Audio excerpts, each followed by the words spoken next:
Hello and welcome to an all-new episode of Anime Brain Freeze. We are your Rocktober hosts. I am John. And I'm CC, and this is the show where we review all the anime series from the previous season we did and didn't watch start to finish. After a month-long break, we're back with a bang and an XXL-sized episode to head off this new anime season. So first, John will bring you his little con report from New York Comic Con, because he hit the show floor last weekend and has some impressions from that event. Then, of course, we will talk about the many new shows from fall season that premiered over the course of the last 2 weeks. And last but not least, we got our first review from summer season. Well, technically it's a spring show that ran all through and ended in summer, but whatever! It's My Hero Academia Season 2, and we'll talk about that and many other things today, right here. So strap in, folks, it's gonna be a long one. We'll be right back.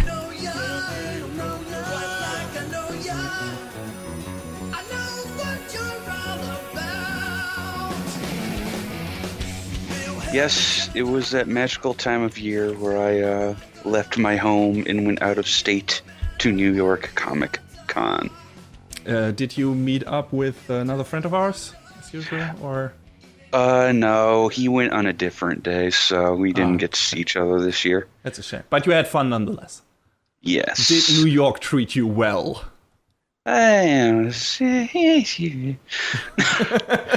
Checking into the hotel was a little bit of a chore, but whatever, that's fine. It happens. It started off with, hey, the hotel systems are down, so you can't check in. All right, okay. So we went to Madame Tussauds Wax Museum, and that was a thing. Well, it's funny, when I went to Madame Tussauds, I think it was somewhere in the Netherlands or something, I just was in high school, and I just stepped up to a figure of Arnold Schwarzenegger, and I was like, man, that guy is much smaller than I expected. Granted, I am 6'5", but still. It's kind of weird because, some of the mannequins, they look pretty good. They look, reasonably similar enough to they're supposed to be portraying. And there are some that's like, who the fuck are you? It's weird. They don't always get it right. They had one there of Will Smith. I was like, this does not look like Will Smith. I'm sorry. But enough of creepy wax figures with dead doll eyes. Yeah. Exactly. We're not talking about Berserk here. Hey! Yo! So Comic-Con. Yes. What did I go do? Well, I went and played video games. I had 4 games in mind that I wanted to hit up. The first was Code Vein, which is anime souls.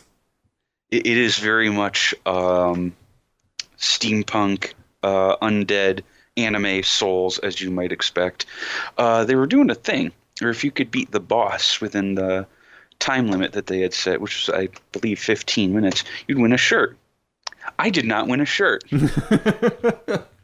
I got close, but, close doesn't count when the boss has 1% life and you wipe on it.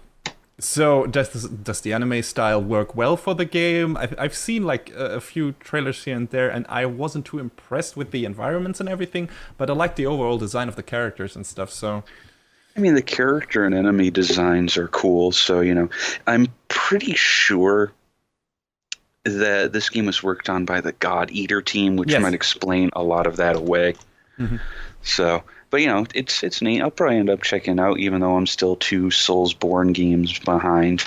John's backlog grows forever and ever. Yes. I mean, 2017 alone has probably, pushed you back. What are you kidding? This month alone. Yeah. So after that, I headed over to ye old Square Enix, and I tried out Lost Sphere. Mm-hmm.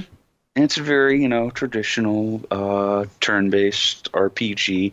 It's got, the timed hit mechanic from, the first game my mind goes to is Mario RPG, but it's also been about a million other games as well. But it's in there, and it's kind of weird. It was a really short demo, but it was neat.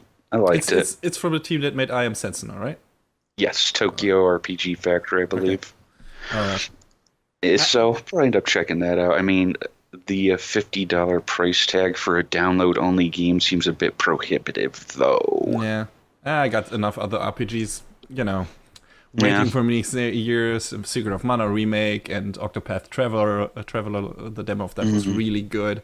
Yeah, it was. So, yeah. But funny you should mention Secret of Mana, because at the booth right behind Lost Sphere was Secret of Mana. And how does it look like on screen? It looked like it was running pretty well. I didn't get a hands-on because all of the booths were held up, but it looks like it was running at 60 frames a second. The character models and the animations look nice. Sure, I'll play Secret of Mana again. I hope we'll end up getting a physical version in the end, although right now it doesn't look like it. Hey, Square, how about localizing Seiken Densetsu 3 someday for us? Yeah, just bring over that collection they brought out for the Switch in Japan. I don't know what's the problem there. I don't understand either. Maybe someday. Maybe they'll bring that out at the same time they bring out the remake for PS4, just in a big Secret of Mana swoop celebration or something. I doubt it. Yeah, I doubt it too, but let me hope. The last game, there were two other games I got a hands-on with, excuse me. One of the other ones was I played a new build of Bloodstained, and, that game is still Castlevania as hell, and I'm super excited for it. Does it look any different graphics-wise from the last beta they had out that you could download? I mean, it seems about the same, but I mean, the looks of the game don't really bother me. So I like the look too. It's just, some of the stages didn't have that impressive backgrounds while others did, and the animation could still have used some work. I was just wondering. It was kind of funny because when I finished playing, put down the controller and took the headphones off, one of the guys at the booth was like, so did you enjoy it? Hell yeah. Are you going to be picking up? You already got my Kickstarter money, my dude. Yeah, mine too. This giant-ass expensive version 2 with art book and everything. I'm looking forward to that.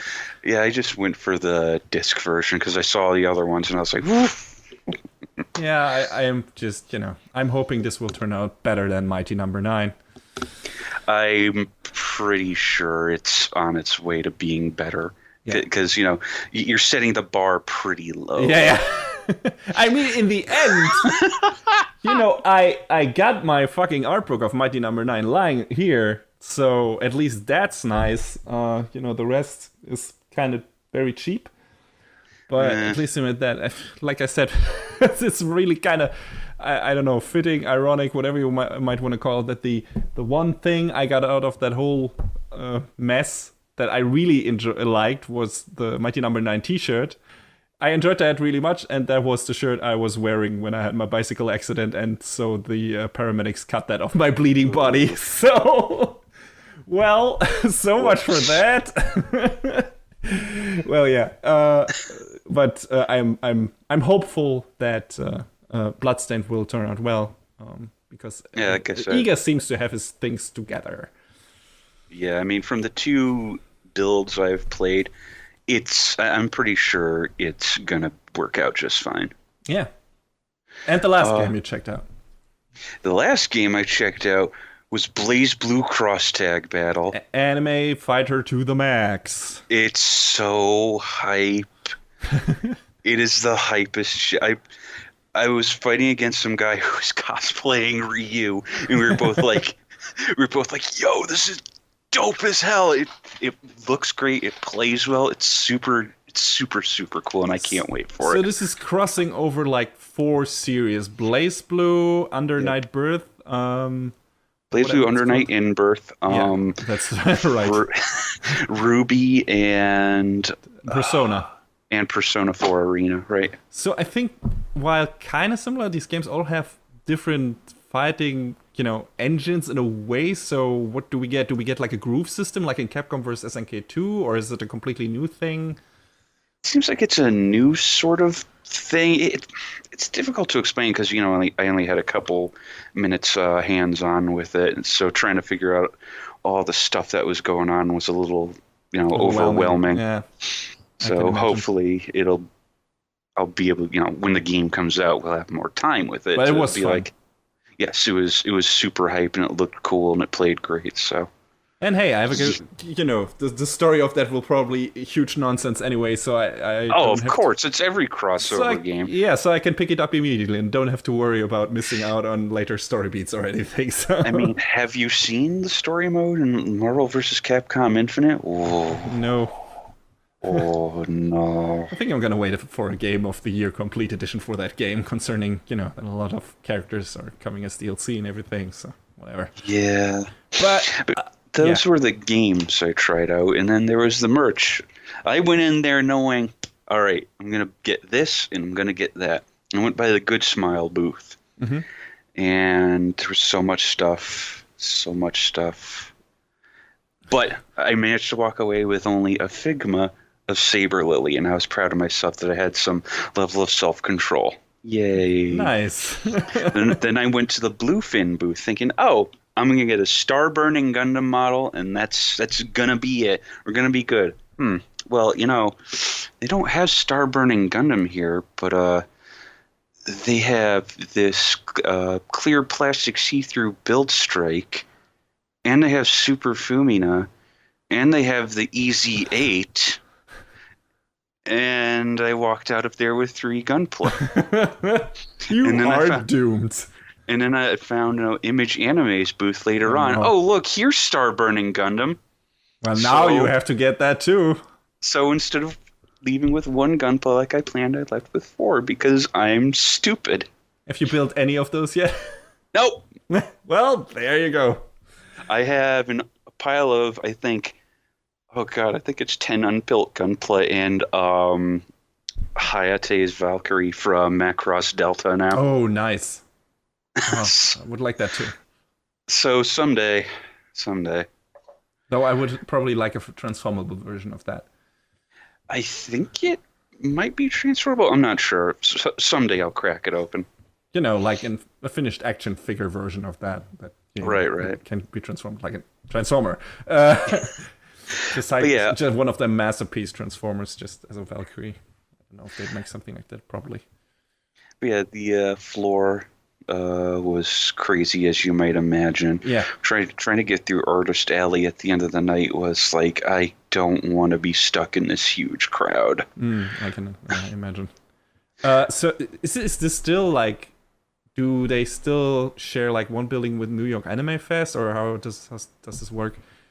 I think they just kind of merged together, and now it is what it is, basically. Because before they were like separated, right? Yes. Also, the Javits Center has been going under construction this year, so they kind of laid it out a bit differently, and also because of the construction, they were like, oh, you can't buy 3-day passes this year, which is kind of like, all right, sure. So I ended up only going 1 day instead, and I was a little put off by that, to be honest. Okay. But I feel like 1 day was enough to see everything I wanted to see. All right. Were there any interesting guests that you caught a wind of, anime related or not? Well, if there were, we didn't really have enough time to go to any panels, so. Okay. But, I know I think there was like a big Crunchyroll panel, like some Viz Media stuff. I don't know off the top of my head if they had any big guests. I'm sure they must have, but. Yeah. What were the most prolific booths and franchises? Like, what is the big thing that got pushed for this year that you saw everywhere pretty much, or just a giant booth for? Well, I mean, I think the largest booth was probably Rooster Teeth's. It seemed like it took up the most space on the floor anyway. Okay. Because there's 2 areas for the show floor. There's one where it's mostly like larger exhibitors, and then there's like a strip in the middle that's like part of Artist Alley, and then after that there's some big exhibitors, and then the smaller booths are all past that. It's kind of broken up a little weirdly, because like in one room there's always like Good Smile, Crunchyroll, Rooster Teeth, Triforce. There was even an Amazon one, because whatever. And then on the other side is where Square Enix, Konami, and by Konami I mean only Yu-Gi-Oh! Duel Links, Bandai Namco. Not much. It's not like Konami has much left these days. Yeah, about that. And then after that is like there's some smaller ones, but there's also like local exhibitors like Video Games New York and Image Anime, which I believe, well, obviously VGNY is local to New York. I believe Image Anime is as well. And there was a stand for Kino Kuniya as well, which is like one of the big bookstores in the city too. Okay, seems packed. Oh, it very much. All right. I mean, at one point there was a procession of Deadpools just sort of going across the show floor. See, that would be my next question, since you mentioned the Ryu cosplayer earlier. What's the hottest thing among cosplayers right now? I mean, Deadpool, I guess, is a there's always all-time Deadpools. favorite. There's always Deadpools. Yeah. No, pick any con, there will be a Deadpool. How many Deadpools? A lot. And what was the most prolific anime cosplay or manga cosplay that you've seen? I feel like there wasn't really any one that stood out in terms of quantity, to be honest. Okay. Anything quality-wise that impressed you? I snapped a few photos and put it on my Twitter, but there was one of this one amazing Miku cosplay, like as in Miku Hatsune, of this one costume that I don't think I'd ever really seen anyone cosplay before. It's her appearance from 7th Dragon 2020, you know, like one of the games that wasn't ever localized over here. But it's a neat outfit, and she had made it herself, and it looked really nice. So I had to take a picture of that. There was this one girl who had this really awesome C2 from Code Geass. Ah, okay. And then there was a whole cavalcade of other characters in there.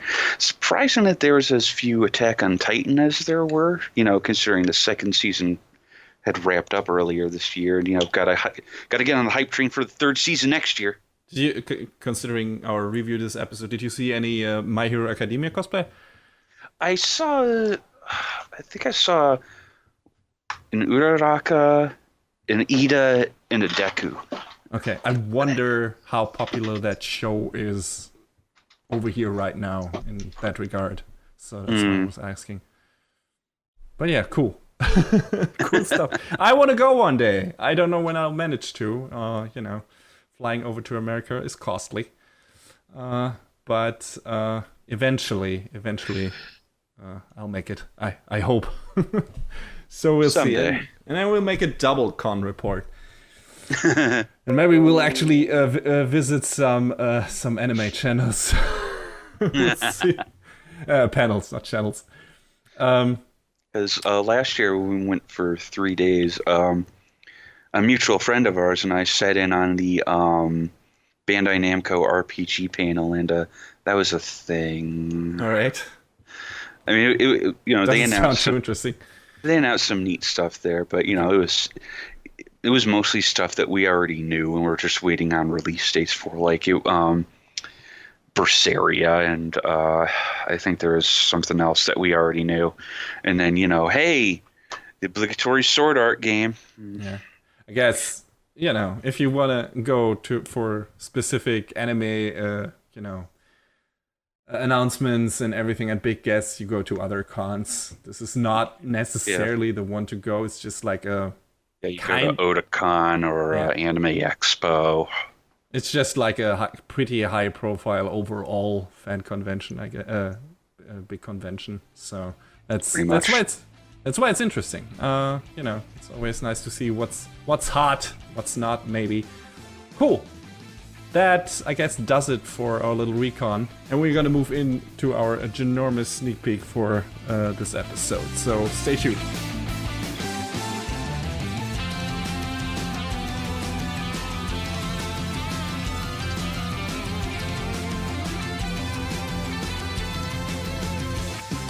Alright, here we are in the sneak peek, and fall season just started, so we got a bunch of shows to talk about. We always switch back and forth. I think last time John had more shows than I did, maybe? I'm not sure anymore, it's been too many at this point. But I don't remember now, to be honest. Yeah, me neither. I think you did. Anyway, so this time again, I got more. So I don't know how we will structure this. Maybe I will two in a row once in a while. We'll see. Let me start off with the show I know we both watched, because it is a new season of a show that I've already talked about on our show, on episode 20 to be exact. That episode was called Food Gang Wars, so by now you know what show that is, probably. It's Food Wars season 3, Shokugeki no Soma. And if you want to know the basics of that show, go back and listen to that episode if you haven't yet. But not much to say about the third season yet. The story picks up where it left off with the second one. They ended on kind of internships in real restaurants and stuff like that. And now they're back to school, and Soma has got it in his head to challenge at least one of the top 10 elite chefs at his high school. So there will be shokugekis galore, I imagine. And there's a festival coming up and a special event. And it looks all really promising. That show is super fun, which I didn't expect. It's a super good shonen show, despite its premise, which didn't sound so enticing in the beginning for me. But then I heard a lot of positive feedback, so I got into it and I really enjoyed it. So I'm looking forward to more this season. And John, you recently caught up, I think. Had a huge Food Wars binge. Yeah, it took me the better part of 2 months to get all caught up. But at first I was kind of like, whatever. But it grew on me, and I really like it. So I'm looking forward to seeing what sort of trouble Soma gets himself into.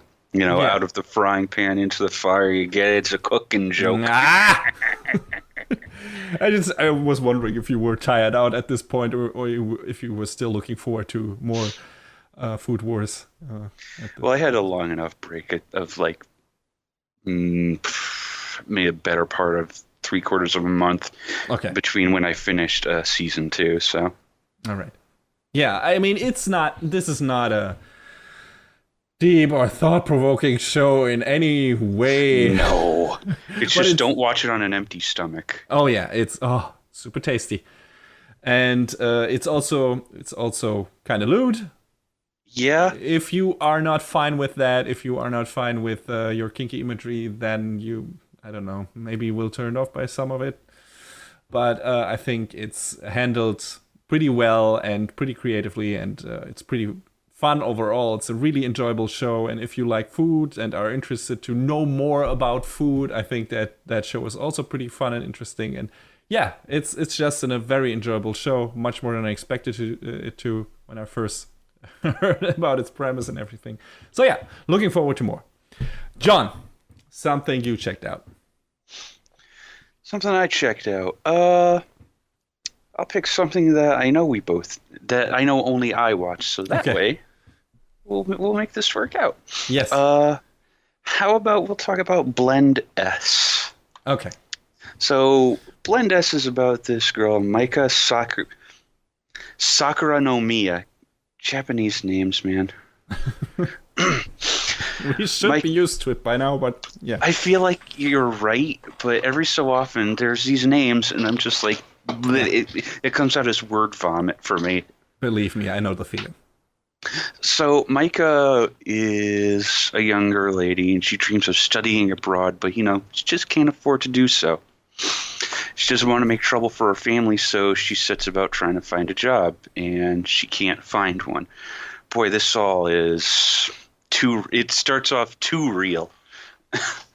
But one day she happens upon this cafe called Steel, and she becomes a waitress there. But it's not an ordinary waitress job though, because all of the girls there play into different character traits. It's one of those kind of cafes. So this one girl, Kaho, is like this, takes on the role of being a tsundere. This other girl, Mafuyu, takes on like the little sister role. And Maika, she gets stuck as playing the role of like a sadist. Oh no. Well, does she enjoy it? I mean, if it's all an act. It somehow comes almost disturbingly natural to her. Oh boy. Because she's not sure she can play the role, but then it just sort of ends up happening for her. Mm-hmm. So, she kind of grits her teeth and runs with it because, work is work, man. Mm.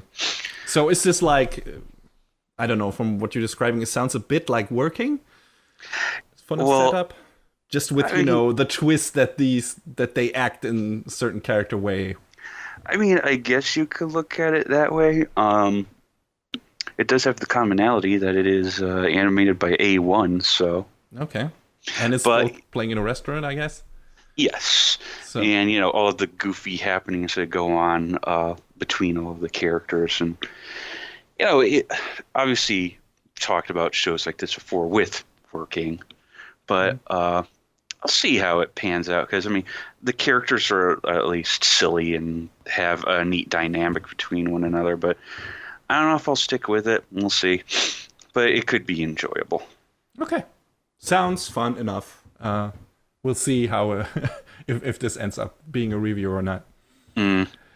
But let's bring down the mood with a real stinker. And my first insta drop from fall season. Dies Irae. I'm probably gonna curse a lot, so be aware.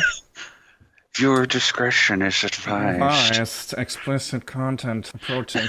So apparently this Turd Mountain was crowdfunded in 2015, and it's based on a visual novel from 2007. And from what I can gather from having watched episode 000, whatever you want to call it, and the Wikipedia entry, I had to read that because I wasn't sure what was happening in the first episode. It was kind of unclear. So this apparently is about a bunch of Nazis performing some kind of ritual during World War II and then time traveling or re-emerging in current-day Japan as an unstoppable super Nazi force. And there's this guy who had a fight with his best friend and he somehow is connected to the whole mystic Nazi shit. Okay, listen. Here's the deal. Oh boy. I get the attraction of Nazis as general or supernatural villains because there is ultimate evil thing everybody knows about. And, Hellsing did that and many other series as well. And I'm fine with that. Whatever. But as long as they are clear villains, that's all right.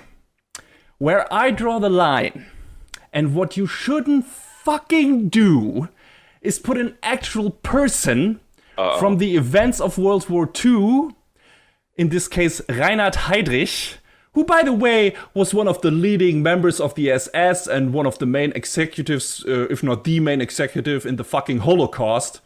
What you don't do is put that prime example of human garbage in your show and make him a blondie bishonen badass who struts around like he's the coolest motherfucker on the planet.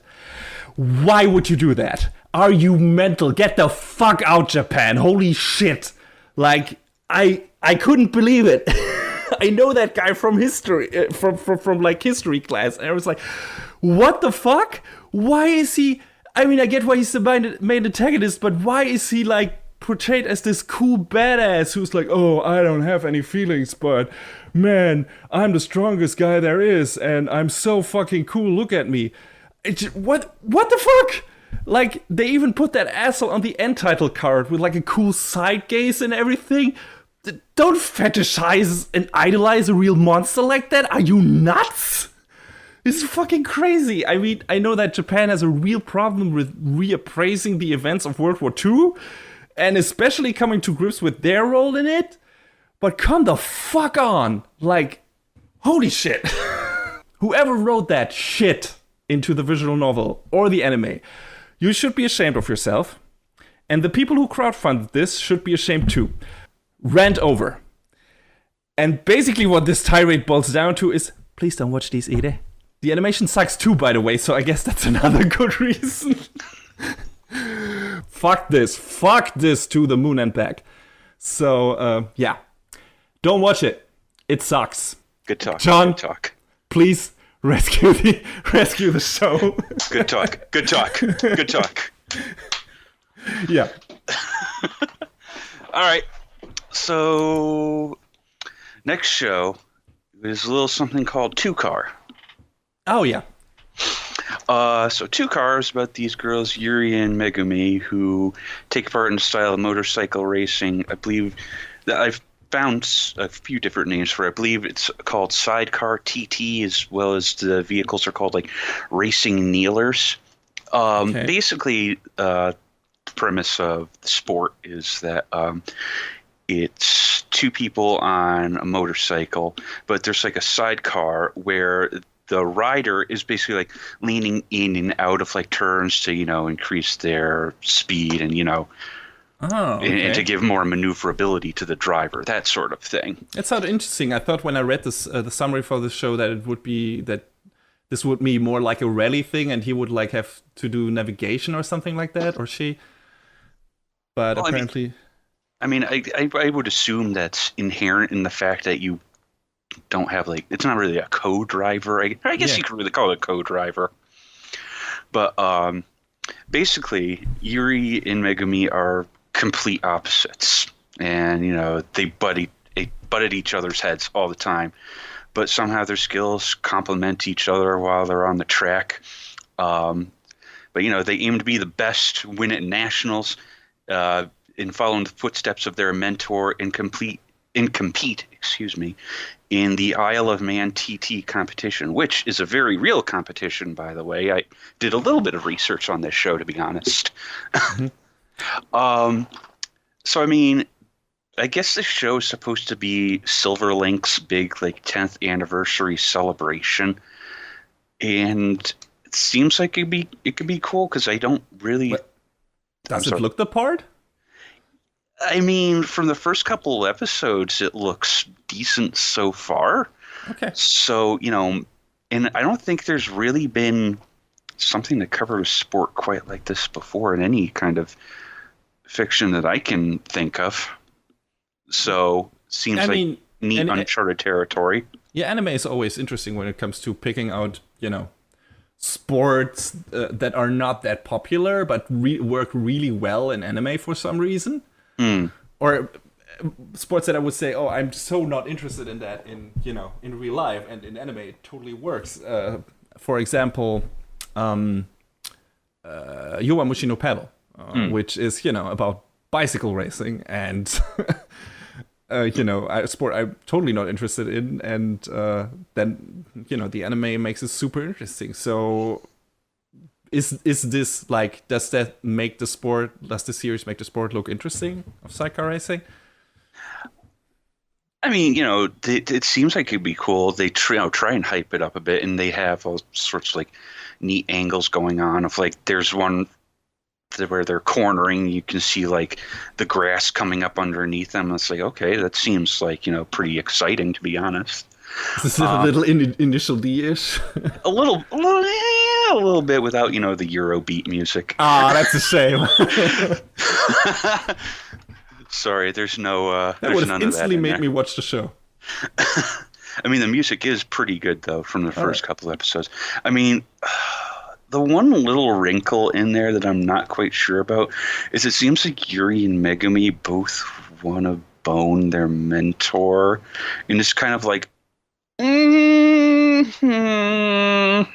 if it's, I hope it doesn't turn into anything too gross later on down the line, but I guess I'll find out. Is the age disparity too big, or? They don't really show what his face is always out of view. Okay. So, there's a little bit of mystique. Whoa. But it's clear there is some gulp in their ages. So it's kind of I don't know, dude. Okay. We'll see where this goes. Or you will. Yeah, pretty much. So, I'll probably keep checking it out.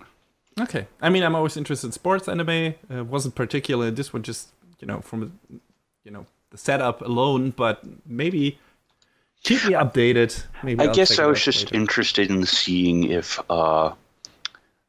Silverlink could hold it together for, an original anime that is celebrating their own anniversary, because, the only other thing that they consistently do good work on is Prisma Ilia.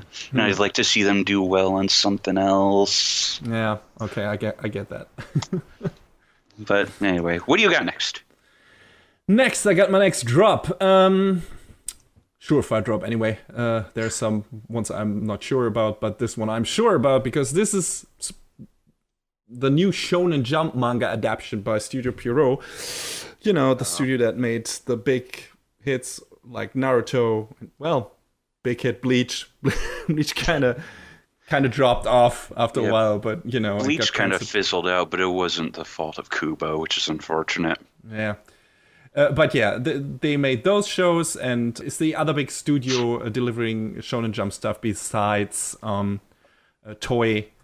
And I guess at this point, Bones, maybe. I don't know. But yeah, so they made those shows, and this is the new show, the adaptation from them, and it's called Black Clover. And in this show's universe, everyone is a magician, basically.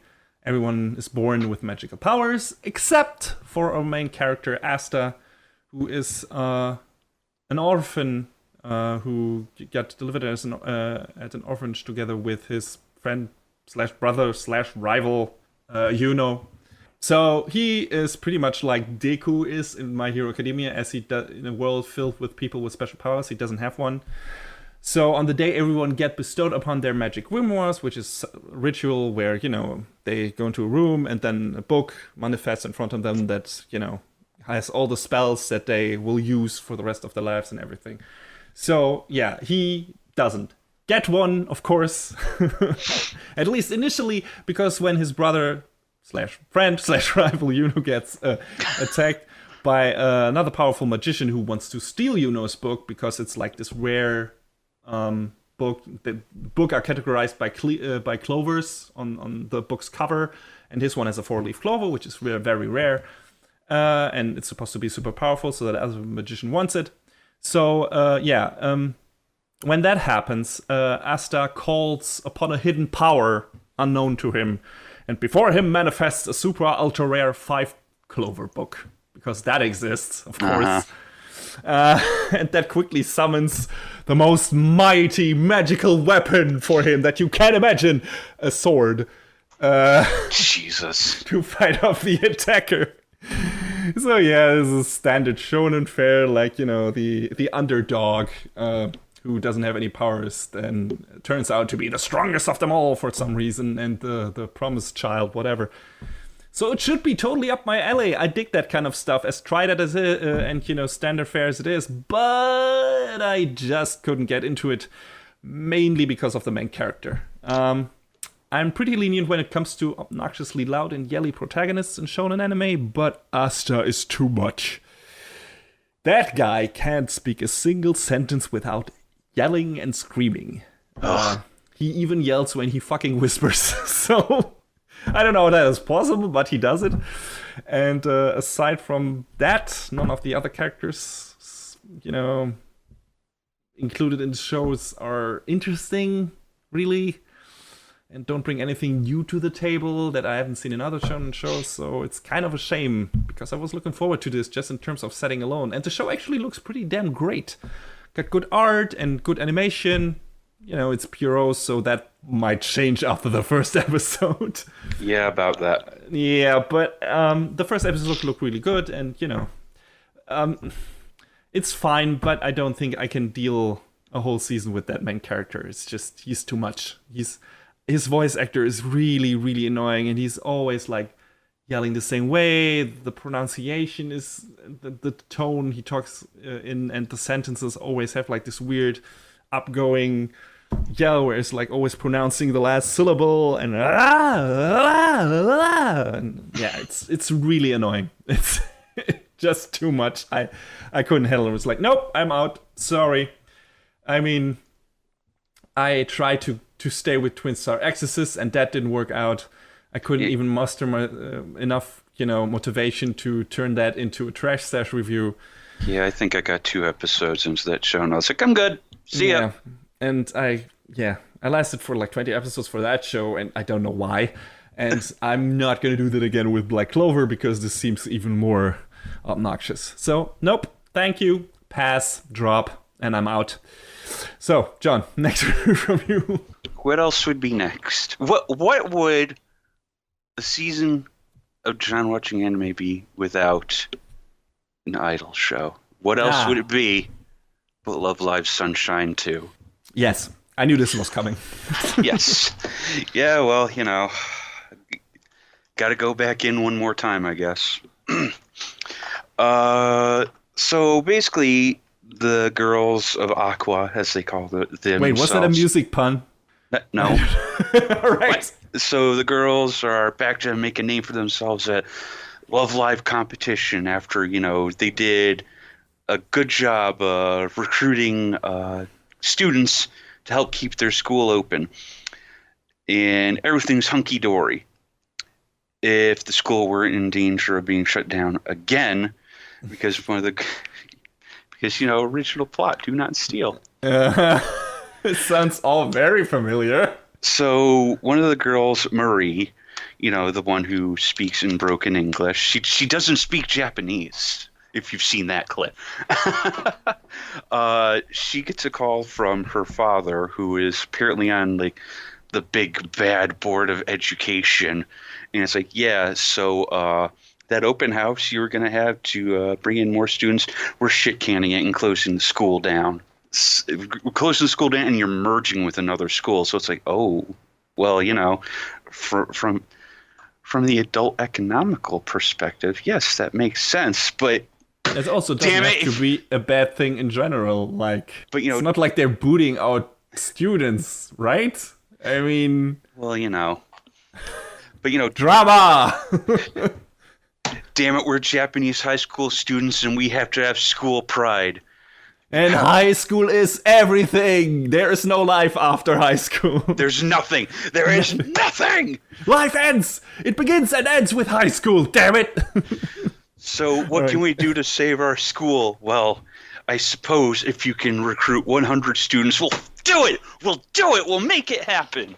Oh, wow. So, Chica and the gang have to make an even bigger name for themselves and bring in even more prospective students if they want to keep Uranohoshi High School open. And boy, it's cool being sitting in that writer's room saying, how can we reuse the same plot? I got it. Yeah, sure sounds like this is what went on. So, this is Sunrise wanting more of their idol money. So there you go. I mean, I can't blame them. I guess that finances among, aside from Gundam, maybe finances their other projects. So whatever. If it sells. So, I mean, it's tough for me to stray away from, because stupid idol anime is comfort food. Yeah, sure. And I mean, it doesn't. It's one of those genres that the shows usually look pretty good. Mm-hmm. I mean, this particular season probably has my favorite intro sequence across all of the Love Live series. So it's got points for that, I guess. Okay. So how does the animation during the music sessions fare? I think you had your gripes with. They still use a little bit of that CG, but it doesn't seem quite as egregious, or as they're leaning on. It does seem like they're leaning on it as heavily. So not yet, anyway. Yeah, when the budget dries up, if it dries up, but they still have that gotcha money from the mobile games. So hey. And they also have the money from all the concerts and the music sales and the merch, and the Love Live will never go away. Because, I mean, at the second Aqua Live a few months back, they were like, hey, here's another group of 9 more girls. And it's like, so what you're saying is, after Sunshine is done, we're going to have Love Live Moonlight? I don't know. Hey, at least your comfort food will never run out. I mean, that's true, but I thought that way of the Idolmaster, and the Idolmaster series that's airing this season isn't exactly up my alley. Yeah, I know. It's geared to another audience. But, you know, I'm not going to disparage it because everyone's got to have their show. And for all the people who are going to go watch Idolmaster Side M, that's fine. You go ahead and do that. I'll just wait for, I don't know, maybe they'll finally get their heads out of their asses and do Dearly Stars. But probably not, because Million Live and Cinderella Girls are the big thing. Okay, but we'll see. But, you know, idol anime is idol anime, and I will probably watch Love Live Sunshine. So we hear a review of it eventually. Or probably not. I don't know if it'll be a full review, because I'm sure it'll probably fall under the same sort of issues that the first season did. So yeah. kind of like how you sort of just like touched on your favorite show the last time we talked with Berserk. Yeah, pretty much. Yeah, our season 2 reviews tend to be on the shorter side, and it's how it's supposed to be, you know, with all the setup out of the way and everything. And technically that would be a new season of Love Live, so there you go. And especially if the story is such kind of a carbon copy of the previous one. Rehashing! It's cheap and it's tasty. Anyway. What do you got for us? Show we both watched. Garo Vanishing Line. Yeah. Which is a new entry in the Garo series. A franchise that is originally a tokusatsu show, which means live-action Japanese superhero stuff, which I dabble in once in a while. I've watched some Kamen Rider, I've watched some Garo. It's kind of an anthology show about an order of knights donning armors with wolf heads fighting demons called horrors. And we already had 2 anime adaptations in recent years, one set in kind of a medieval setting, the next one in ancient Japan. And this new one, just like the Toku shows, is set in current time, but with a twist, because it's set in America, not Japan. Well, America-ish. Yeah, fictional town. I think it's called Russell Town or something, or Russell City. Yeah. Yeah. So, I greatly enjoyed the first season of the Garo Tokusatsu show, and I really enjoyed the first season of the Garo anime. Still have to watch the movie for that. Cool story, cool characters, cool art, all of that. Couldn't get into the second one because it kind of lacked everything that made the first one good, in my opinion, at least judging from the first 2 episodes. So, passed on that. But this one so far is great. I think MAPPA is going all out on the animation. Yeah, they are. Yeah, they are. And I doubt they can keep up that level of quality for all the show's runtime. But I'll enjoy it while it lasts. I hope they can, because those first 2 episodes looked gorgeous. Yeah. Even though you could argue there is sometimes a bit too much going on and the camera is really close, but it's still a lot of fun to look at. The first episode has probably the most sexy piece of meat you have ever seen on screen outside of Food Wars. And no, I'm not talking about the main character, although he is a giant beefcake of a man as well. So if you're not into these kind of 80s style broad-shouldered fist of the North Star hyper masculine characters, this might not be for you. But I appreciate his design because, JoJo aside, we kind of haven't had this type of main hero in a while, at least as far as I can remember. It's usually more the more lean hero types, or high school boys who are kind of thin in Japan by nature, I guess.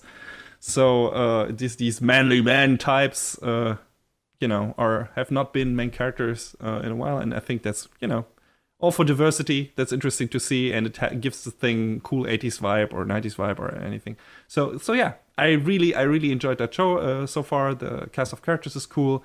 I wonder where it goes. Garo is always fun most of the time. Like I said, couldn't get into the second anime adaptation, but doesn't mean that it didn't get better later on. But yeah, greatly enjoyed the first one, enjoying this one. John, you seem to be intrigued so far as well. Yeah, this is my first time watching anything Garo. Back when the PVs were coming out for it, there was, just Vanishing Line. And I was like, oh, this looks really radical. Maybe I'll check it out. And then, like, a few weeks after that, they announced it was Garo Vanishing Line. And I was like, oh, all right. I guess it'll be the first time I watch Garo. And just from those first 2 episodes, really exciting, really cool. So I'm definitely looking forward to more of it. Because Sword is great. I love him a lot. Yeah, he's fun, and his interaction with Luke is also pretty great. Yeah. I think they're really great, like I don't know, mismatched buddy cop duo in this show, and yeah, it's good stuff. It's really enjoyable. I wonder where the story goes. I hope it goes somewhere interesting. And yeah, if you enjoy that show, consider going back to the first anime adaptation. That was also really good. Yeah, and for people who are interested in Garo beyond that, there are a bunch of tokusatsu shows from that franchise. Like, I've only watched the first one, but I really enjoyed that one. Pretty cool stuff, pretty dark. But yeah, cool. Next one, John, that you have on the plate. How about Just Because? Yes. So this is a story all about a kid named Eita Izumi. He's moved back to his hometown after about 4 years, and he has a reunion with some old friends and acquaintances, like his best friend Haruto, this photographer girl named Anna, this girl who's like, she seems to serve more as like the mother of her family, because they don't really show off her parents or anything. This girl Hazuki, and then this girl Mio, who apparently at one point may or may not have had feelings for Eita. I'm leaning more towards the May. But now that these 5 people's paths have crossed, we're not sure what's going to happen to them. Like, change the course of their lives now that they've all been reunited and whatnot. And sure, I always like a good slice of life show, so I was interested in checking this out. It's an original show, which I always like seeing, that little tag original next to a show, just because, if the show is based on something else or on a manga or an LN, obviously that's 90% of the time going to be the case. But I always like looking at these shows that, don't have any other material before them, just to see, what are these writers coming up with?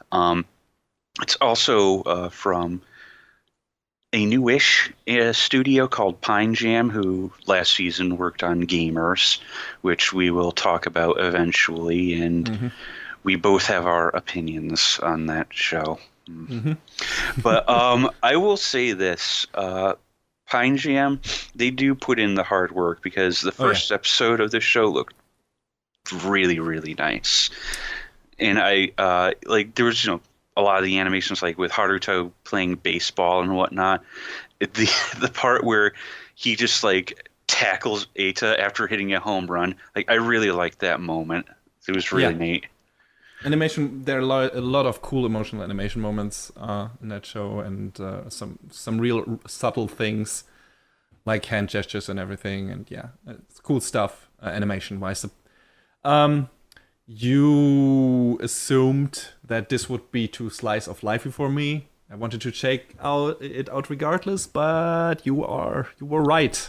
This is kind of, this is just the first episode went too slow for me, and then of course it hinted at this being mainly about, the characters being previously maybe romantically engaged in everything, and that rekindling those flames and then those paths intersecting and everything. And it's just like, maybe, but I think if it moves at that pace, I'm really not that interested. I think the atmosphere in the show is superb. It's really cool. It's just, it feels a bit like nice, I don't know, Saturday afternoon or something. At least the first episode of the show does. And it's just, it oozes atmosphere, but I don't know if that's enough to keep me going, and I doubt it. This first episode was just too slow for me, and not enough plot happening, because I like my plot-driven shows and everything. So it's not comedy driven either, and if they focus a lot on the romance aspect, I'm out too. So this is probably not for me, but it looks, this is a matter of preference in terms of genre and everything, and that's just not up my alley. But aside from that, the show looks really good. So if that's your jam, high school romance story with nice atmosphere and slice of life and, great animation and everything, I'd say check it out. Mm-hmm. So what's next on your list? I think I'm gonna do 2 in a row because I've got a lot more, some more shows than you do that only I watched. So let's get 2 out of the way. Sure. Maybe you watched one of those 2. We'll see. I don't know yet. Anyway, so the first one is Code Realize. And this is based on an otome visual novel, meaning it's a girl protagonist with a bunch of boys for her to choose from. This is not the reason why I checked the first episode out, because that would have turned me off if I knew that beforehand. But that's just the setup sounded a bit interesting. So it's about a girl named Cardia living alone in a mansion, and she has a condition, a pretty special one, where her body carries a deadly poison that is not harmful to her, but can melt anything she touches. So because of that, she promised her father, who now disappeared for some reason, to stay hidden from the rest of the world, never to fall in love. Basically, her life really sucks. So one day, the royal guards of this country break into the mansion because they want to capture her and use her as a weapon, I think. But she is rescued, or rather stolen away, by the gentleman thief Arsène Lupin. Not Lupin III. Something closer to the original. And he brings her to his mansion. He shares with a few friends of his, among them Victor Frankenstein for some reason, and promises her to help find her father. The show looks fine. The characters are sympathetic, especially the main team of Arsène Lupin and his buddy. I forgot his name, but their interaction is fun and everything. But I don't know if the story will keep me engaged enough to keep watching the show. If this is basically a harem show for girls, I'm out. We'll see. But if this is like, I don't know, turns out into a road movie-esque thing where Arsène and Cardia are trying to Cardia's father and just visit different towns and everything and have some adventures together, that might be cool. I'll give it another 1 or 2 episodes, but right now I'm not sure if I'll stick around for it. I think one of my friends had played through the game and she really enjoyed it, but she was probably also part of the target audience. Yeah, exactly. I mean, I nabbed it a while back when it was on like PlayStation Plus, so maybe someday on a rainy day I'll play it for ha-has, but I don't expect to anytime soon. Yeah, we'll see how the anime version fares. Yeah. I don't know if this will turn out to be a review, but I don't know. Anyway, next one is Land of the Lustrous. So this is very interesting. It's about a bunch of anthropomorphized versions of gems and minerals. So I guess it's the anime version of Steven Universe in a way, kinda. Boy. But it's a completely different tone and everything. And look, they all look like girls, but I don't think they have a gender assigned to them or anything. So yeah. Call them what you will, I guess. And they live in like this fantasy world. I don't know if it's set on Earth or something, but they have to regularly fight off weird aliens from the moon who try to, harvest them because, if they get shattered during the fight, they just turn into what they're made of, their mineral or gem. And apparently those creatures from the moon want those raw materials for some reason. So, they got this overseer, I forgot his name, but he, takes care of them, and he tells them, prepares them for the fight and everything, and every time these aliens appear, they have to fight them. And our main character, Phosphophilite, or Phos, which is much easier, and that's what she is called by the other gems in the show, is pretty much the weakest of the bunch. She has, a hardening grade of 3 or something, or 2, and she has no fighting prowess or any other skill to speak of, and because she desperately wants to help out and everything, and they really don't know what to do with her, she's tasked to create an encyclopedia of the world they live in. And because she hasn't really left the house or anything, she seeks out the help of an outcast called Cinnabar, who is also very weak, but she emits a very strong poison and is harmful to the other, gems, and thus, was exiled, pretty much. they become friends. Pretty interesting setup, pretty unusual setup from the first episode. The design of the show is pretty unique. It's very colorful. There are very, I don't know, shiny effects and everything. Like I said, the setup is interesting as well. So I was pretty interested in it. The problem is, this is a full CG show. You know, the problems that brings that with it, and my gripe with anime CG. I think Orange, the studio working on this, is actually pretty good when it comes to mech animations in CG. They are responsible for shows like Majestic Prince and Knights and Magic, or at least the CG segments in the show, which are, in my opinion, pretty much the best anime CG has to offer, because they do some, you know, on the highlight episodes, they do some real fluid, they're able to deliver some real fluid CG fights with some great camera angles and camera movement. And those scenes always stuck out to me in those shows, and I looked up who is responsible for that, and apparently it's that studio, and they're responsible for this whole show, apparently. And, yeah, the animation itself is not bad. It looks really great in the fights, you know, just like in the other shows, but the characters in the show still have human bodies. They're not robots. So that means, you know, most of the time they have like this typical stiffness to them that comes with, you know, anime CG. And that is just super distracting to me.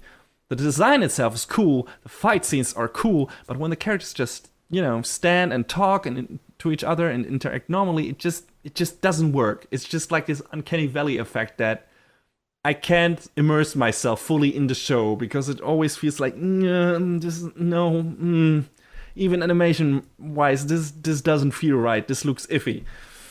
And that's a shame, because the rest of the show looks really interesting, and I really wanted to like it, but I think the presentation is gonna be like this giant hurdle that's gonna keep me from, you know, enjoying the show for what it is and what it can deliver. So I'm gonna give it another couple of episodes, see if the story grabs me enough to look past this. But I think this will be a drop, which is a shame. If you don't have as much of a problem as I have with anime CG, though, definitely check it out, because like I said, it's pretty unique looking stuff. So yeah. John, what do you have in store for us next? Next up is Kino's Journey, The Beautiful World. Mm-hmm. So this is more or less like a remake of the old series, right? So this is originally a light novel series. Mm-hmm. And that got an anime in 2003 already. And yeah, so this is a new adaptation that is partially adapting new stories from the light novel series, but also stuff that was already adapted into the old anime. So it's a mix of both new material and old stuff. Yeah. Right. Well, the gist of the story is it's about a young man named Kino who travels the world with his... Is it a man? I'm not sure. The gender of Kino is also not given, I think. I think it's not clarified. Fairly certain. I think it's not clarified, but I'm not sure. I think Kino is just Kino, but I'm not sure. I might be wrong. Or maybe it's we'll call Kino because that I don't sound stupid. Yeah. Kino travels the world with a companion, Hermes, which is a talking motorcycle of all things. That's badass. As someone who enjoyed Knight Rider greatly as a kid, I think that's amazing. It's basically Kino seeks to learn about, you know, various countries and expand his or her knowledge and life experiences there. Yeah, I could go off on a rant about how that's apparently not correct to say, but we'll save that for another day. But it's the accepted, you know. It's generally accepted, but you're supposed to say his or her. Yeah, but it's so long. Kino stays in each country no longer than 3 days, and then it goes on the way. So it's kind of... I never watched the original. So again, be upfront with that. But it's sort of interesting seeing, you know, Kino traveling from place to place, and maybe the world isn't as beautiful as Kino thinks. So definitely not. Going through these different experiences and meeting all of these characters, you know, like as far as I can tell from just these first 2 episodes, it seems like, there's always going to be someone different coming along, which is neat. Yeah. I think it's just, it's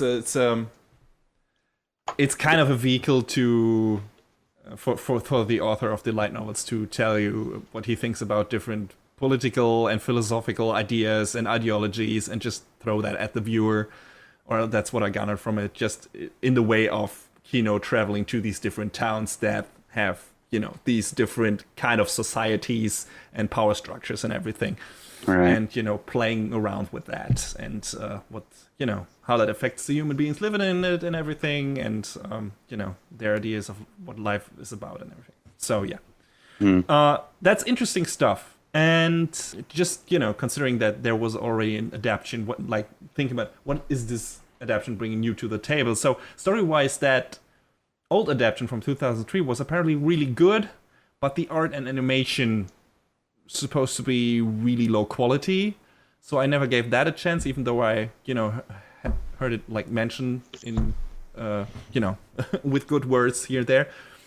And I thought, just like you, this new adaptation would be a good way to see what that story is about. And the show looks really solid, crappy CG, motorcycle riding scenes aside. Yeah, that's a little odd, but, Yeah, but apparently the second episode, which I haven't seen yet, so take that with a grain of salt, retold a story from the old series in a really bad way. So did it? Some fans, some fans of Kino are now afraid that this adaptation might turn out to be the opposite of the old show. So, as in good animation but shit-tier story adaptation. So yeah, we'll see. I mean, there's always a risk of that, depending on what people work on it. I give it a few more episodes. I'm going to stick around for a bit and see if it grabs me. But depending on how the story develops, I might drop it. I don't know. But it's right now, judging from the first episode, it looks interesting enough. Yeah, I mean, I'd like to at some point, considering, people are saying that, just take a look at the original and see how different it is for myself. Yeah, sure. Just that people have been saying the animation is really not good at all has just kept me from doing that for now. Mm-hmm. So we'll see how this new adaptation fares, and then let's decide if we go back to the old one or not.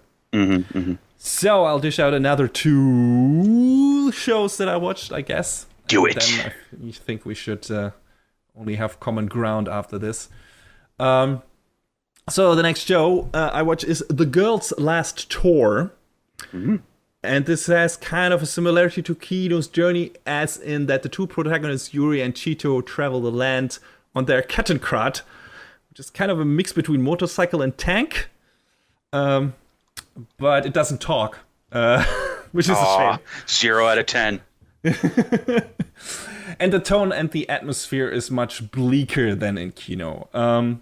It's a post-apocalyptic world, ruins of war as far as the eye can see, and a lot of gray and everything. And the 2 girls have these military outfits, and they're searching for food and trying to survive day to day to reach their destination and fulfill their mission, whatever that is.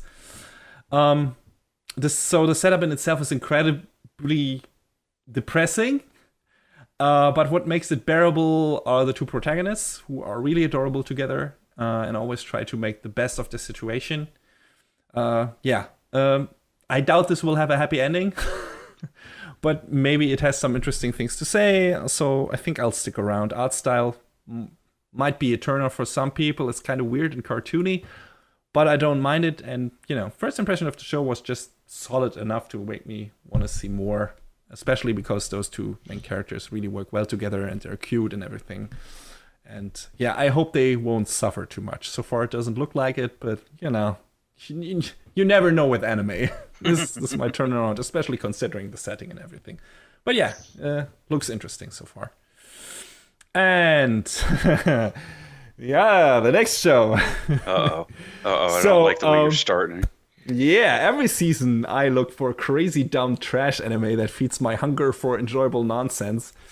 And it seems Jūni Taisen Zodiac War will bring me my salvation this season when it comes to my needs. This show is about, it's kind of a battle royale type show. So you got a bunch of killers themed after the animals from the Chinese Zodiac. So one is a boar, one is a dog, one is an ox, I think. So they're competing against each other in this kind of all-out battle royale tournament, killing each other, and the last man or woman standing gets their wish granted, whatever it is. Sounds a lot like Fate, but, without the mystical aspect of it. It's not called the Holy Grail or anything. The wish thing might just come down to money and power and influence. I don't know. We'll see. But it's fun. The characters are crazy, wearing stupid-ass costumes. The show is hyper-violent and actually very well animated, at least in the first episode. So we'll see how it fares in the later ones.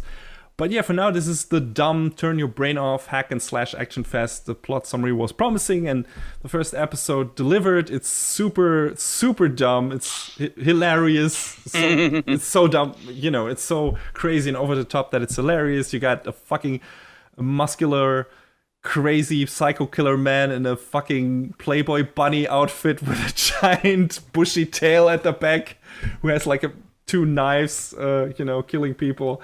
It's funny. It's dumb. And I hope it stays that way. And then we'll definitely talk about it in the Trash Test segment next season or whenever the series wraps up. But yeah, looks like a lot of fun. And if you're into that kind of stuff, like, you're dumb ass, violent, bloody action movie stuff that is kind of well made from an animation point, but is, story-wise just so dumb that it's funny. This might be up your alley. Check it out. I greatly enjoyed the first episode anyway. Yeah, I remember kind of looking at the character designs and being like, Those were the draw for me because they looked so outlandish, and it was like, okay, I'm in. Let's see what this is all about. Okay, John, what's next? What do you got for us next? Next is a show we both watched, I'm pretty certain.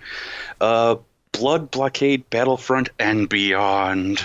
Yes! I love the fact that the localized name works better than the Japanese name because of the and beyond. Mm-hmm. So, this is the second season, obviously, of Kekai Sensen, or, as I said, Blood Blockade Battlefront. Try saying that three times fast. Yeah.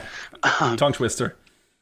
And it follows the adventures of this kid, Leonardo Watch, who comes to the city Hellsalem's Lot, which used to be New York City until a lot of supernatural stuff happened, and, well, the city was never quite the same ever again.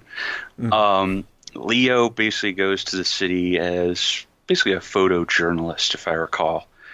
But he gets wrapped up in all of these crazy supernatural happenings and gets looped in with the group calling themselves Libra to keep the city safe.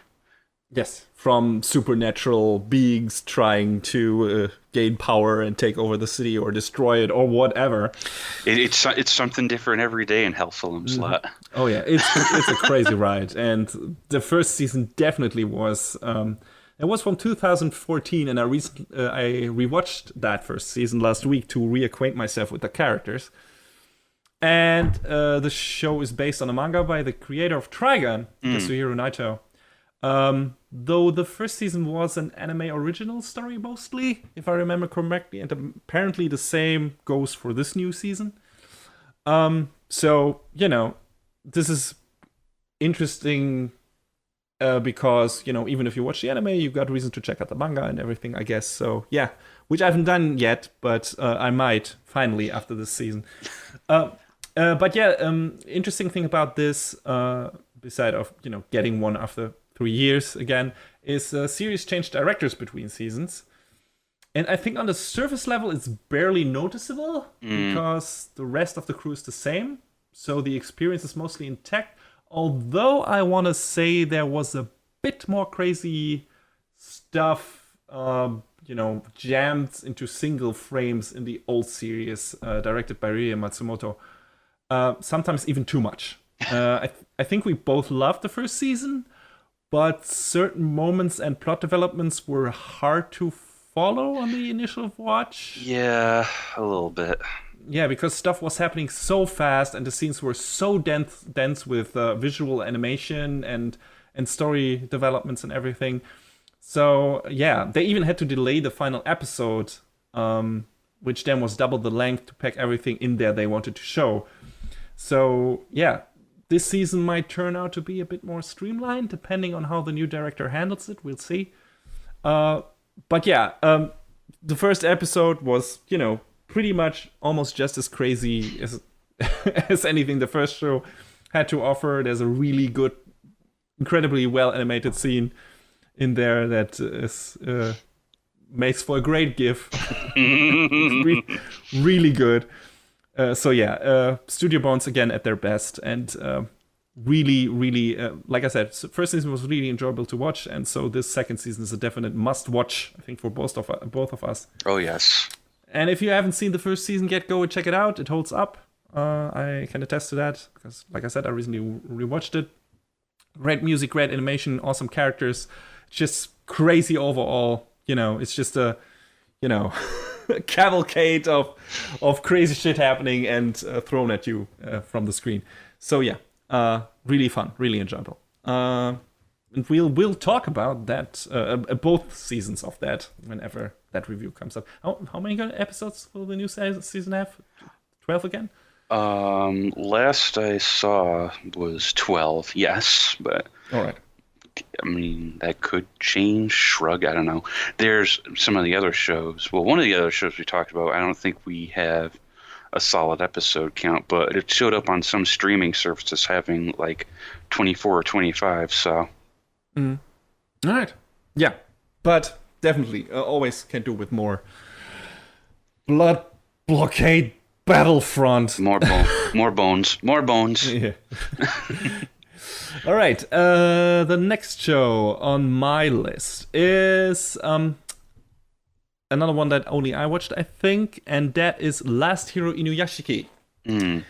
And this is a weird one that only aired its first episode like this week.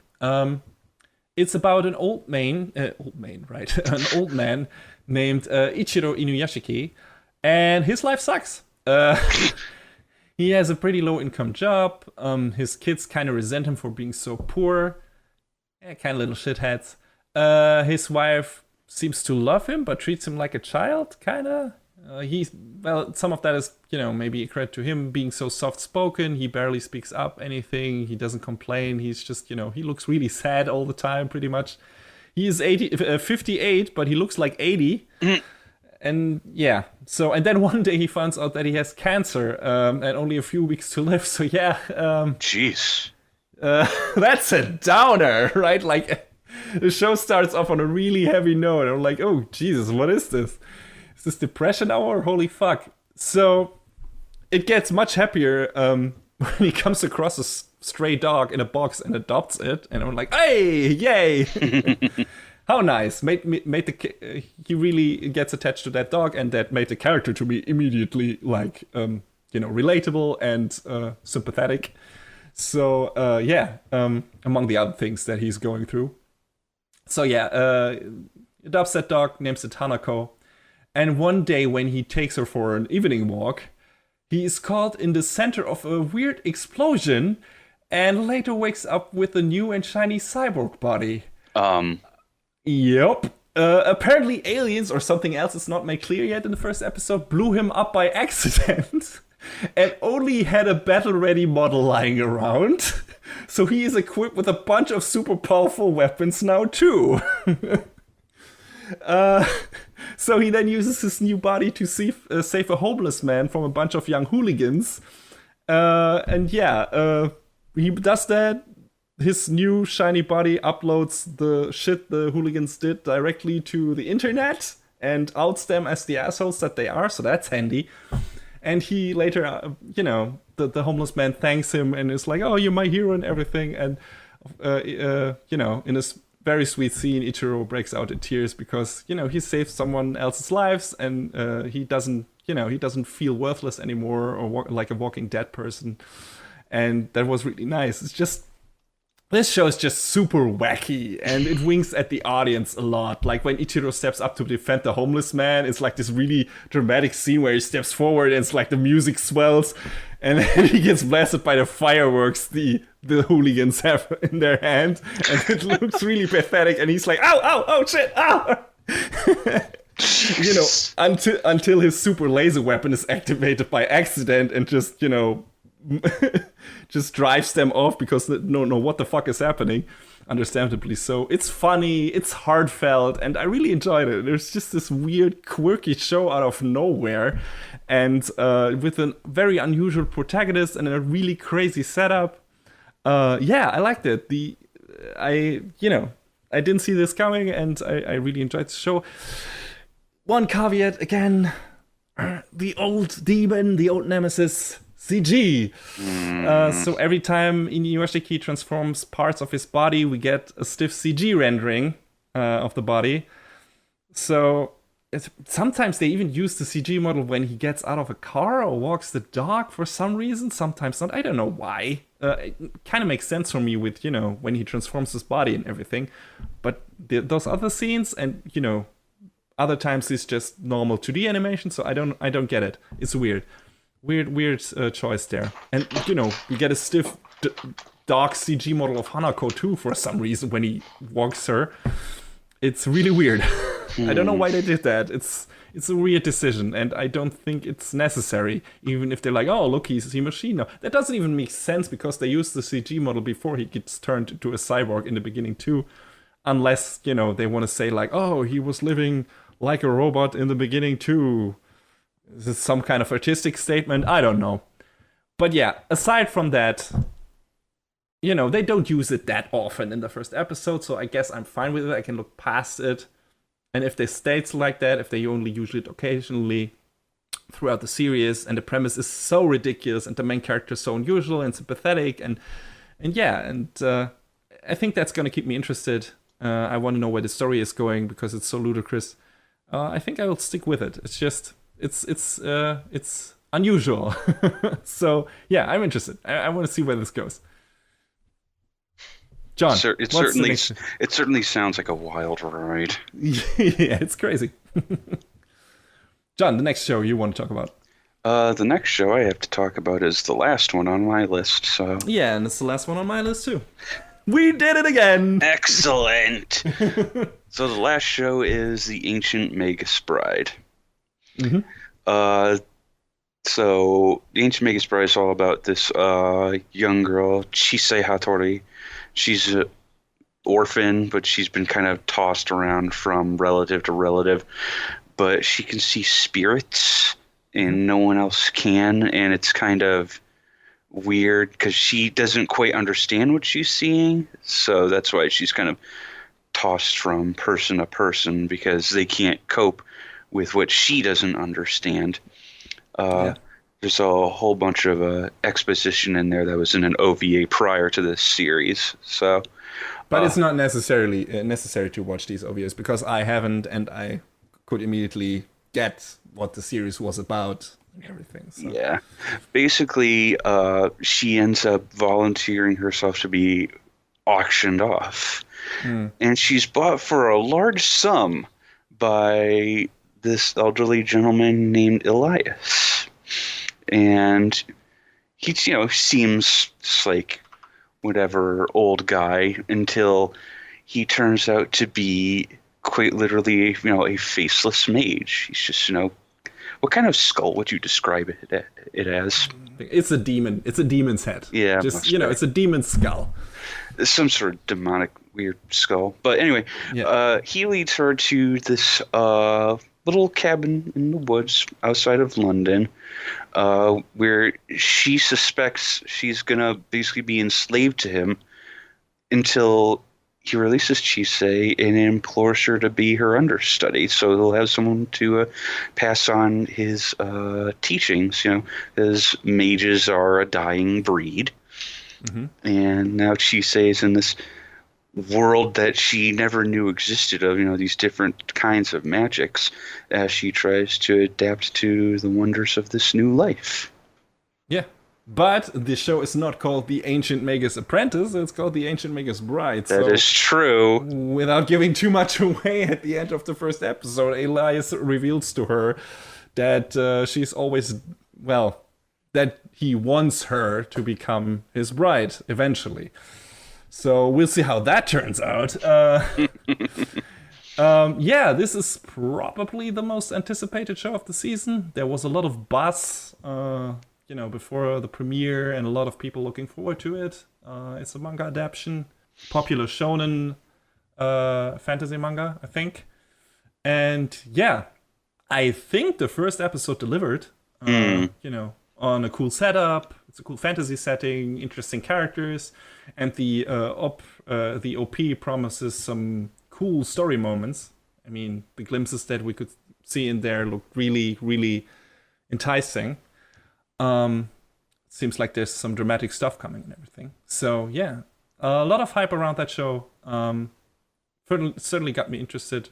So another must watch for now. At least for me. I don't know how you felt about it, John. Yeah, I mean, one of my friends had been, really excited for this, and I was like, maybe I'll check this out. And I watched the OVAs before the show started airing, and that got me really interested. So I'm definitely looking forward to more of what's to come over the next few months. Do you recommend me going back and checking out the OVAs too? I mean, I don't know if it's necessary, but if you want more, of Studio Wit doing what they do and looking really good about it, it's probably worth it. Is this like in media res or something, or is this a prologue to the actual show? It is a prologue. Okay. I'll go back and check them out then. I didn't even know they existed, so there you go. I think they had like a theatrical showing of them a while back, like put all together in one big thing, and then they just sort of released it in 3 pieces on Crunchyroll. So, all right. I like the dynamic between the characters. I guess this will turn out to be. I mean, the basic concept for that is kind of like a Beauty and the Beast thing, but kind of totally different when it comes to character dynamics, because Elias is not a rough, hated. I mean, he's kind of an outcast, just by the nature of what he is. But he is a very nice person, and he's a kindly fellow. Yeah, and she's just like, I guess, probably the complete opposite of Belle, just in terms of her character. She's very soft-spoken. She's has given up all hope on life. She doesn't know what she wants, and everything. And this is her chance for a new life and everything. And even more so that she can't believe her luck, like when she can take an actual bath and everything, and for after such a long time, and live in this nice house, lie on her own bed and everything. So it feels like a fever dream to her or something, and it's really nice. It's really nice seeing these characters interact with each other. I'm not too fond of Elias calling her his little puppy. Yeah, it's a little weird, but it's a weird and demeaning kinda. Anyway, yeah, but aside from that, it's cool stuff, and like just pretty promising, and it makes you wonder, are these gonna be actually be able to become a couple? Will she be able to love this weird creature? And yeah, it's interesting. So we'll see where it goes, but it's a definite must-watch. Animation-wise, it looks really good. I mean, Studio Wit can drop off in quality in certain episodes, but they can deliver real stand-out stuff too, as we've seen in Attack on Titan, among other things from them. And yeah, I am looking forward to more of this. And I think this means we're done with the sneak peek. Whew, Jesus Christ. But we're not done with the show yet, people, because like I mentioned in the intro, we got our first review for the season to talk about, and we'll do that in a few seconds.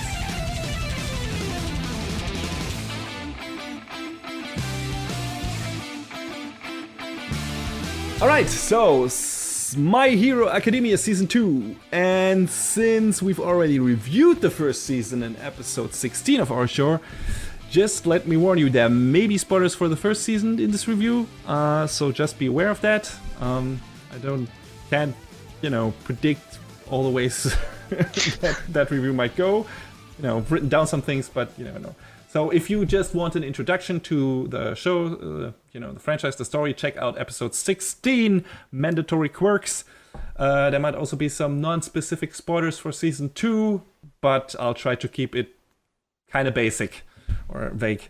So, the first season ended on the pupils from UA Academy, or, superhero school, being confronted by the League of Villains in a training center, only barely escaping with their lives, and All Might punching the creation Nomu of the main bad guy, Tomura Shigaraki, through the ceiling of the training center. And what an amazing moment that was. Yeah, it was. Bones going all out on that shit. And it was a really amazing moment. And the show had many of that. The second season doesn't waste any time to get you up, into the action again. Like, we get right into the next story arc, or arcs. Because this season, we get 3 separate arcs, kinda? Ish. Yeah. So, first there is a sports festival at the academy where the students have to show their potential in a series of competitions, both alone and in teams. So we got, pretty much a run where the characters have to get to the goal as fast as possible with a bunch of different obstacles in their way. Next is a kind of catch with a flag-ish team-based event. And then, of course, you get your standard shonen tournament, as you do. Nobody was surprised. Where the remaining competitors have to face off against each other one-on-one in a ring. And that might as well have been copy-pasted into the show from Dragon Ball. The ring, I mean. Just like the stone place and everything. Looked really familiar. But yeah, it's great stuff. I was surprised how fast that arc went by, considering, the nature of this show and how much shonen shows like to linger in these tournament arcs and everything, and how much time they like to spend on it. But, if you've seen Dragon Ball, you know what I'm talking about. Yu Yu Hakusho too. That doesn't have to be a bad thing, but, I expected this to last much longer. But it's only 1/3 of the second season, and I was surprised by that. I expected, the whole season to be about the sports festival, and the latter half being the one-on-one competition in, the fighting ring. But yeah, it's great stuff. It showcases all the different powers of the people, their strengths and weaknesses, and how they learn to overcome them. We also get some great development for characters, like Deku, of course, our main character, but also Ochako or Bakugo. I think the most interesting character arc in that first part is Todoroki, who's the guy who freezes and can burn things. We learn quite a lot about his difficult youth and the relationship to his parents and everything, and it's really good and emotional stuff. I think that was the highlight of the first part, right? Most definitely, yeah. Yeah. Also, one of the fights in the tournament features one of Bones' best animation showcase I've seen. Good God, that was amazing. Whoa, holy shit. You want to see really great animation? There you have it. I mean, there was a reason why every week when this show aired, Crunchyroll had a part of it on their animation of the week reel. Yes. Every week, definitely. Consistently. Outstanding work. Not only in one episode, but in several of the show. And this is amazing what a consistently high level this show keeps. With, considering how high quality the character models are and everything. I mean, there are simplified designs in certain parts for sure, but, the action is so great and detailed, and it's really good stuff. So, the sports event leads into the students doing internships and working together with pro heroes, learning how the actual job of hero works in this world. So because it's an actual profession, so Deku gets to work with All Might's old teacher, who is supposed to show him how to better control his powers and everything. But the main story of this arc is not about those internships. Kinda, this is a bit the filler material, but it's more, and it's probably the most important story of the season. It's more about a villain called Hero Killer Stain, who goes around and, well, kills heroes. Living up to his name. I wouldn't have guessed that. No. So he's a very interesting character who has a very strong ideology that he adheres to with immovable discipline and certainty, which makes him clash with the heroes as well with the League of Villains, because, you know, they got some different ideas about how they want to approach the whole fighting the heroes thing and everything. And the consequences resulting from that clash pretty much kick into gear the story developments for the rest of the series, at least so it seems for now, I think. Yeah, there's a lot of stuff revealed in that arc, and there's a lot of, you know, things set up that are already paid off in this season, but, you know, will get a payoff later on, which is, you can it's a pretty safe bet to save that. I really like the middle arc of the second season. I think it's the strongest one. You know, just how the show incorporated the concept of ideologies and how they can affect and drive certain people was super interesting, and something I didn't expect from, well, yeah, good, well-written, pretty emotional, but in itself kind of pretty simple shonen show. So yeah, that was just a really interesting part, and I wonder if they'll do some more with that later on. I think, you know, it plays a big part in this show, you know, considering what that stuff sets into motion and how, you know, how it affects other characters in the show, and yeah, what that means for further developments. But yeah, I really hope they double down on that and you know, discuss some of that later in the show as well. Did you like that aspect as well? I agree wholeheartedly. No, I do agree with what you're saying. I just completely lost my thoughts. So okay, we could just say that. It's fine. Okay. Also, again, a very strong emotional core to the climax of this arc, because it concerns one of the pupils and a family member of his. And I think a fan favorite. I think at least he's one of mine. I don't know about you. Well, it's hard for me to look at this cast of characters in this show and be like, how can I pick out a favorite? Because there's something appealing about everyone. I mean, except for maybe Bakugo, because he's a little shit. Oh yeah, we get to that. But yeah, no, I it's hard for me to pick a favorite, but that one character in particular, the story that they give him, sort of, I don't know if it's really on the side there, but, you know, it is aside from the main plot, but it's pretty neat. I like that a lot. Yeah, and it's really emotional, and, you know, you feel for him and everything, and yeah, it's cool stuff. So yeah, really interesting and satisfying. And at the end of the arc, we also get to learn a lot about the origin of All Might and his power one for all. We learn who the main villain and puppet master behind the scenes is. We see the tease for the new players that might join the League of Villains soon, due to how this arc wrapped up and everything. So much cool stuff happening at once. It's crazy. Like, there's so many cool story developments and teases for stuff that is to happen, and we're like, yes, oh my god, oh, I can't wait. This is great. And yeah, then we get the last mini arc, and that is the students having to pass their final exams, which are split up in a written test and a handicap fight with 2 pupils against 1 teacher. This would be the weakest of the 3 arcs, which is not saying a lot, because it's still really enjoyable stuff, and considering how good the other 2 arcs are, you know.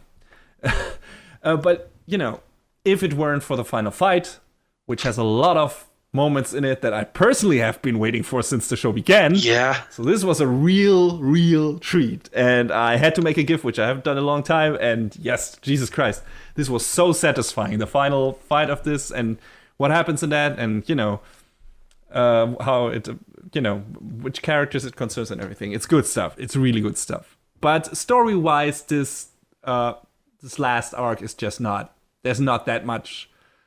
Character-wise and story-wise, there's not that much happening.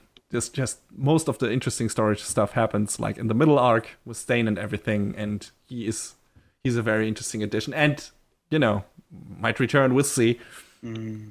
And that's also an interesting part about this show that like sprung out at me. The villains in this show, like some get killed off, some of the Nomos get killed off, but not all of them, and pretty much none of the more important villains. In other shows, those characters might be, the one-time villain and then, killed. But in this show, they get like captured and maybe imprisoned, but they always have to show a chance to maybe come back later. So that's interesting. That felt a bit different, when compared to other shonen shows. So yeah, I'm not quite sure about the implications of that yet. It seems a little, I don't know about strange, but unconventional. Yeah, but it feels more like an like kind of an American superhero story where some characters get killed, but they get revived somehow later on, and stuff like that happens in anime too. But usually when Spider-Man fights someone, or I don't know, Superman, they get imprisoned somewhere and then they break out, and then it's fight them again sometime. And it feels like the My Hero Academia kind of adapts that model a bit more than other shonen anime do, and it feels like it's like, okay, we got some inspiration from the Western side of superhero stuff as well, and this is one of them. So that was interesting. It sprung out to me. So I wonder if they will stick to that, because we got a bunch of new villains introduced in this season. Some more than others. We get only a few teases, but yeah, it's interesting. I wonder if they will stick around, or if they will get in prison, or if they will get killed off. But because some heroes take it pretty loosely when it comes to killing off their opponents. Endeavor, for example, he's another shithead too. Just in general, you'll see what I mean if you watch the show. But yeah, he's an asshole. This is maybe one of the downsides. I expected him to maybe get some kind of comeuppance in this show for what he did and for the character he is, kind of, but he really doesn't, and I hope that happens later on, because I want to see that guy get slapped around. But we didn't get that yet, so we'll see. That's pretty much how the story, like how the season goes, and then in the final episode we get a mean tease for what's on the horizon. Yeah. Boy, let me tell you. When they started like teasing stuff out, I was like, you better as soon as you're done showing this clip, say, tune into the third season, and they did, and I was like, yeah! Season 3 has already been confirmed. Woo! Hell yeah. So, yeah. Man, I cannot wait for more Hero Academia. This is the best shonen action series I've seen in a while. It was already good in its first season. Did we pick it for best of the season? Did I pick it for best of the season? I don't know if we even did that segment. We probably did. I feel like we did. Yeah, I think so. And the second season is even better in every regard. Like, I loved it unconditionally. I mean, when I was writing my shortish notes, like, I usually make a list of like pros and cons. Like, my pros are like so much hype, all the hype. Cons, are there any? Yeah, pretty much. Like, maybe like I said, some characters get the shaft. Like, when it comes to development, there's not much done with it. Maybe I would have liked to see some stuff done with the Invisible Girl. Maybe we don't really know anything much about her yet, but we get some nice stuff with Tsuyu the Frog Girl, which I really appreciated because she's one of my favorite characters. She got like this nice filler bit in the internship arc. Probably the best filler episode of any show I've ever watched. Yeah, it was super cute and nice, and yeah, I liked it. So, and yeah, some characters maybe get the shaft because, there's a giant cast of characters and you have to concentrate on some, and you definitely got your main players and your, side characters who are there to fill the gaps but are not that important to the overall story. And we definitely learned in this season who those main players are. Mm-hmm. You probably could have guessed in the first season, but you definitely got crystallized in this season who who is going to be important in the long run, probably, and maybe who not. That doesn't mean that we won't get, some more character stuff for the other cast members too, but yeah, for now, it's like, oh, okay, these characters maybe won't get so much screen time. That's a shame, because they're all interesting, they're all fun. Spare for a few examples. I really wonder where the Bakugo Deku relationship is going. I said that at the end of the first season. I wonder if they will turn out to become friends in the end, if Bakugo will turn around and stop being an asshole, or if he will eventually, I don't know, maybe switch to the villain's side because he gets so frustrated with, not being able to catch up to Deku anymore now or anything. So pull a Sasuke or something. We'll see. That has not been made clear yet. I think it's kind of leaning more to the positive side, to the turnaround side. I would hope so, but yeah, I won't bet on it. I won't hold my breath. Yeah. I'll say that the pacing was a lot better than it was in the first series, because was the first series also great? Yeah, but it was slow compared to this one. Yeah, much slower. Like, there was basically, just Deku getting into the academy, and then they had, like, basically the season finale with in the training center where the League of Villains show up and they fight them off one by one.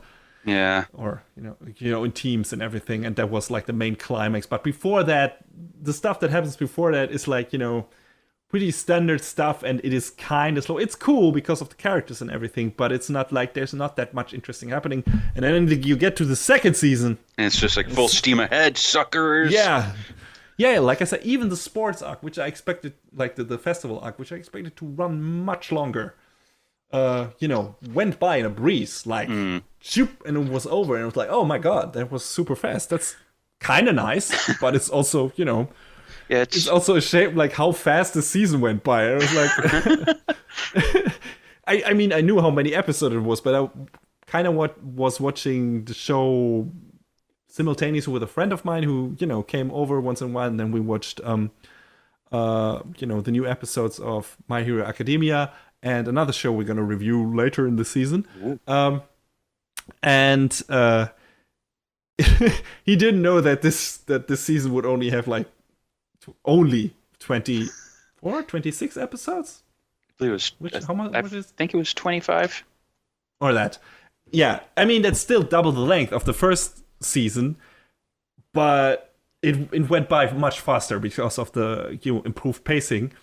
And when when the credits, as they do in the last episode, run over the screen while the actual scene is still going on, we don't get the ending animation. He was like, wait, is the show over? Is the season over? Oh no!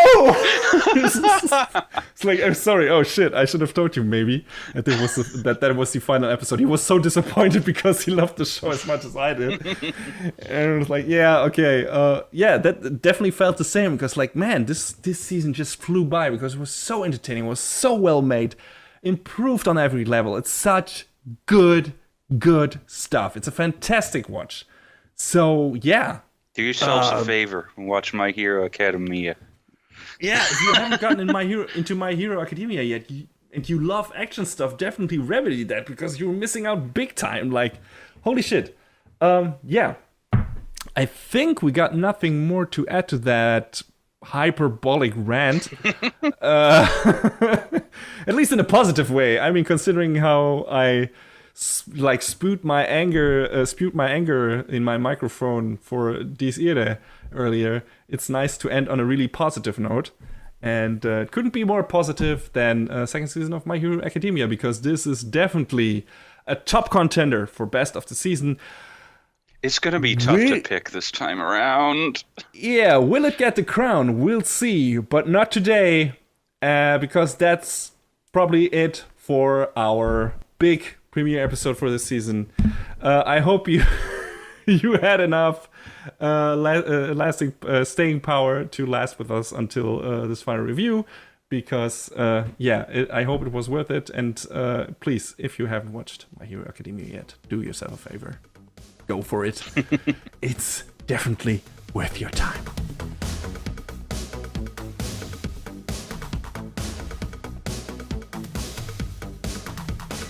And that is a wrap on the 38th episode of Anime Brain Freeze. All the music in our show is from the Double Dragon Neon soundtrack by the amazing Jake Kaufman. Please go to virt.bandcamp.com and check out his awesome work. Our show is available on most of the popular podcast services, now including Google Play, but it's always worth visiting animebrainfreeze.com for some interesting articles linked in our episode release posts. Follow us on Twitter at AnimeBrainFreeze. We tweet regular updates there. Leave us comments and questions on Facebook and our YouTube channel, or send an email to animebrainfreeze@gmail.com. We would love to read your feedback. Thanks for tuning in. We hope you had a good time, and please join us again on our next show. Macht's gut. Peace easy, everybody. Next time on Anime Brain Freeze. A girl adventurer and a boy robot descend into a hellish abyss to uncover its mysteries. And when you don't get the job you quite want, but it ends up growing on you.